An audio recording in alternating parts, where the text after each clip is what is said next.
I now recognize myself for the purposes of an opening statement.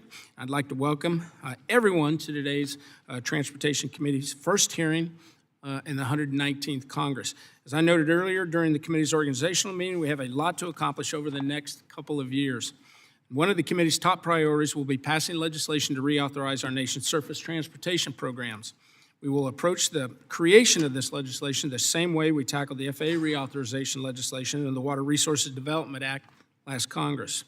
This will be a collaborative effort in which the committee will solicit feedback from both members and from stakeholders, and we will consider all input. We'll consider the members' priorities, which are going to drive what's in the bill as the committee proceeds and the piece of legislation that we produce. But I want to be clear, this doesn't mean that everybody is going to get everything they want. Our intent is for everybody to get most of what they want. I look forward to, again, partnering with the ranking member and working with the committee members on both sides of the aisle as we undertake this process. We've also set a very aggressive hearing schedule to ensure that the committee's members can gather information and examine all facets of the infrastructure process to inform the creation on this piece of legislation that we are going to tackle this year. Today's hearing is a kickoff of these discussions, and I hope our dialogue will provide a broad overview of the state of the nation's transportation system, what's working, where we should be directing investments to fund core infrastructure projects, and the benefits of streamlining the process to allow faster project completion. I want to thank our witnesses for joining us today, and I look forward to hearing each of your perspectives on the state of infrastructure in this country, and I now recognize Ranking Member Larson for his opening statement. Thank you, Mr. Chair. I appreciate the recognition and for holding the hearing to kick off our infrastructure work in the 119th Congress. This committee has a great story to tell. Thanks to historic levels of federal investment, the nation's transportation system is better off today than it was 4 years ago. Let's go through the numbers to lead me to that conclusion. Federal investment is improving infrastructure.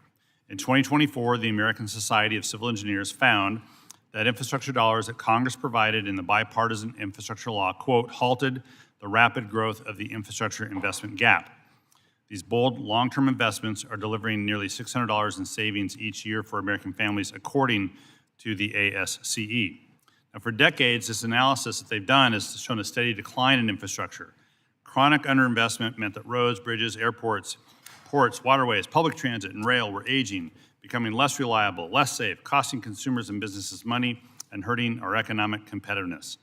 Congress responded in 2021 and passed the BIL with the overwhelming support from states, local governments, tribal governments, transit agencies, railroads, ports, and airports to provide a much-needed boost to our transportation system.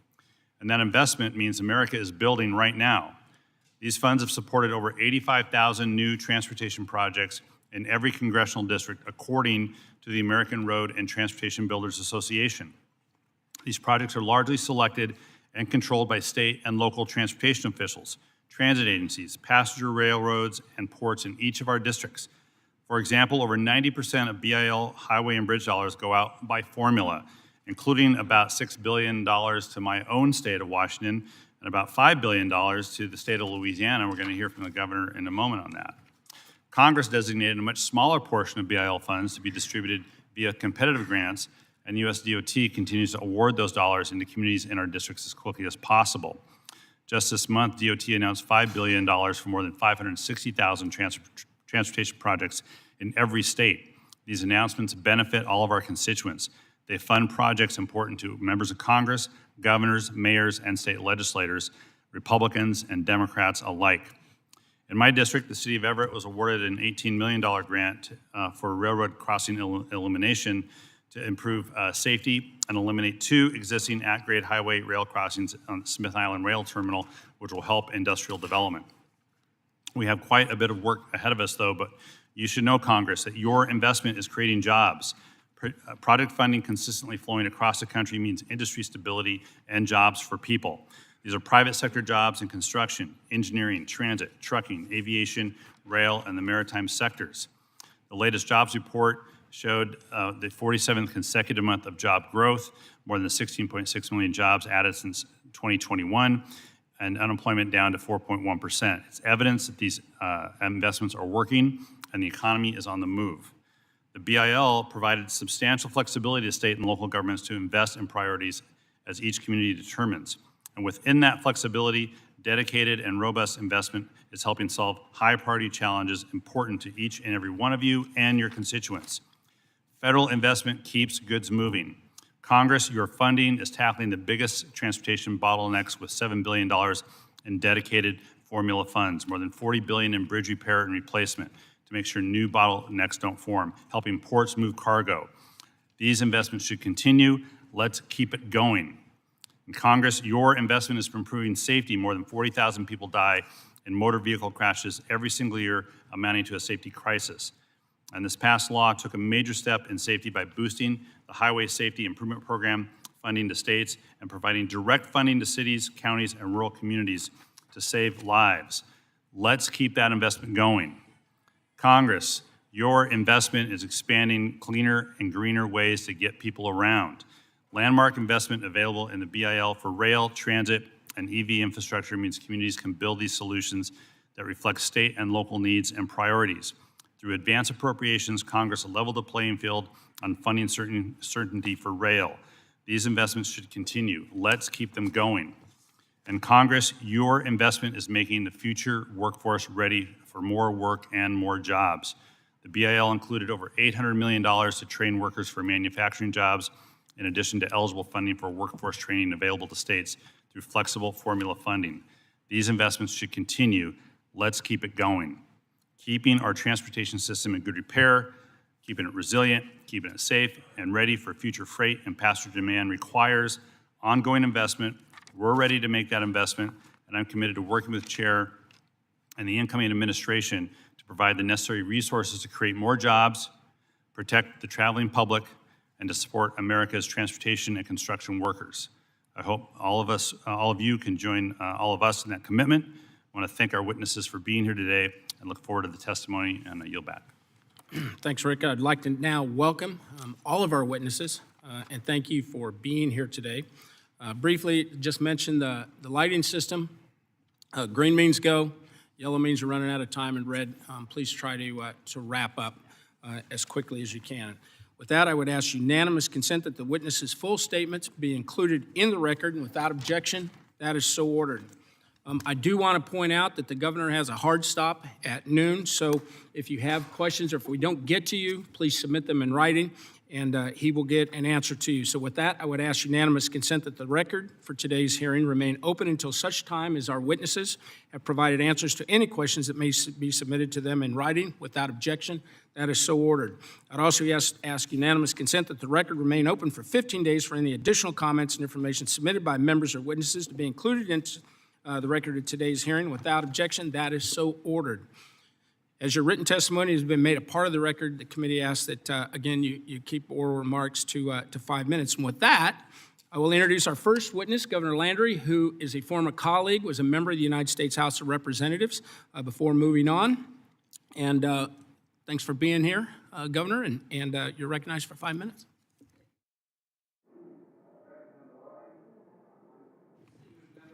You might, I don't know if your mic's on. Oh, I got to put that on. Back home, they put it on for us. Chairman Graves, thank you. Ranking Member Larson, distinguished members of the House Committee on Transportation Infrastructure, thank you for an opportunity to testify before you today on behalf of the state of Louisiana. I would also like to take a moment to thank you for your prayers and support that many of you have given to the city of New Orleans. Our country continues to mourn unnecessary, tragic loss of life and the families whose lives will never be the same. I also offer to the people of California who have suffered tremendous loss in property and life from the tragic fires, Louisiana's thoughts and prayers as well.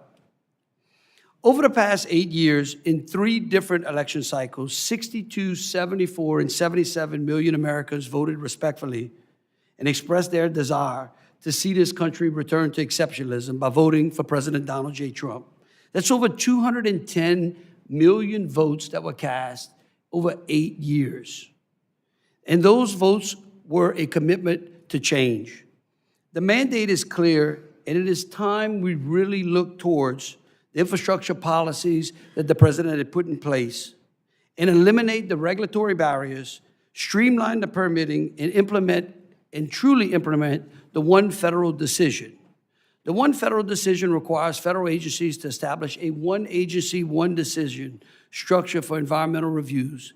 It also shortens the environmental review process to 2 years, allowing us to finally address our infrastructure needs immediately. Honestly, I really have a hard time understanding why, if you are replacing a bridge that had been there for 50 or 60 or 70 years, we need to do an environmental assessment to simply replace that bridge. One of my first actions when I was here as a member of the 112th Congress was a Dear Colleague letter that I sent, that I resubmit into the record today, where we highlighted the need for fiscal responsibility when spending the people's money. But by doing so, by investing in the infrastructure that this country needs to be great. Unfortunately, over a decade has passed and the amount of money spent has increased exponentially, but there seems to have been actual little return to our infrastructure needs in this country. In order to make America an exceptional country, our people, our commerce must be able to move efficiently and effectively over reliable and improved infrastructure. As governor, I would like to highlight the critical role our infrastructure plays in driving the prosperity of the United States as a whole. So let's look at Louisiana. In 2022, Louisiana moved over $500 billion worth of freight in our state, ranking us 16th, while 25th in population. Louisiana is expected to have the third largest freight growth in the nation by 2050, making us the 9th highest share in semi-trucks moved through the state of Louisiana. That's how critical our needs are. And it helps each and every one of you in your districts. Our waterways are equally critical. Louisiana has 5 of the top 15 ports in the country, moving over 500 million tons of cargo. Louisiana's energy infrastructure provides the power and goods that you all need to fuel your economies in your districts. Without the investment in our roads, bridges, and ports, the supply chain falters and manufacturers slows. Consumers face delays. And we're losing. We're losing in that. In 1982, Representative Tozan established an I-49 corridor to connect I-40 to New Orleans, providing much-needed north-south surface transportation route to improve the movement of goods and services in the country. The completion of this project helps everyone in the middle states of America, and it also serves as a very important hurricane evacuation route. It has not been completed. In 1950, I-10, a bridge was basically, it was seized, not really seized, it was used by the federal government to complete I-10 over the Calcasieu River Bridge. It carries 90,000 vehicles a day. Let me repeat this, 90,000 vehicles a day move over that bridge. The National Bridge Inspection Ranking scores that bridge as a 3. They go from 1 to 9, with 1 being the worst and 1 being the worst and 9 being the best. Today, that bridge is a 3. To compare that, the Baltimore Bridge that collapsed was a 5. Let that sink in. So the bridge that collapsed was a 5, and we're at a 3. With very little help from the federal government, we decided to finally toll that bridge so that we could have a replacement of that bridge. We would basically beg Congress to help us secure additional funding so we can lower the toll on the commercial traffic that's going to flow over that bridge. The tolls that we are going to have to implement certainly are not what I would like them to be, and y'all can help. We also quickly just want to talk to you about the 404B project, okay? 404B, there's not a member of Congress that I've ever heard say anything good about the Corps' ability to issue 404B permits. It is consistently a problem with being able to move projects forward in our states. In EPA, Congress, and then under EPA, has allowed states to assume the responsibility of actually implementing the 404B permit process. We are going to use that this year because in January of 17, that process goes into effect under EPA. The state of Louisiana intends to start doing that. That will help us. Y'all can help us by simplifying that and speeding that process as well. Let the states take on that permitting process. And then lastly, the Port of Houston and the Port of New Orleans are in the top 5 most busiest ports in the country. I-10, as I said, flows between Houston, and Congressman Babin knows this well. I saw him just a minute ago. 90,000 vehicles move between the state of Texas and the state of Louisiana, carrying commercial transportation. Getting to New Orleans means that they have to cross the Mississippi River. I know there are many members of this body on both sides whose districts are along the Mississippi River. We need a new bridge in Baton Rouge. Baton Rouge has the 4th highest traffic congestion in the nation. And if you are traveling from Texas to New Orleans and you get to Baton Rouge, you will see what I'm saying. If any of you want to make my commute from the town of Broussard over to Baton Rouge, I welcome you.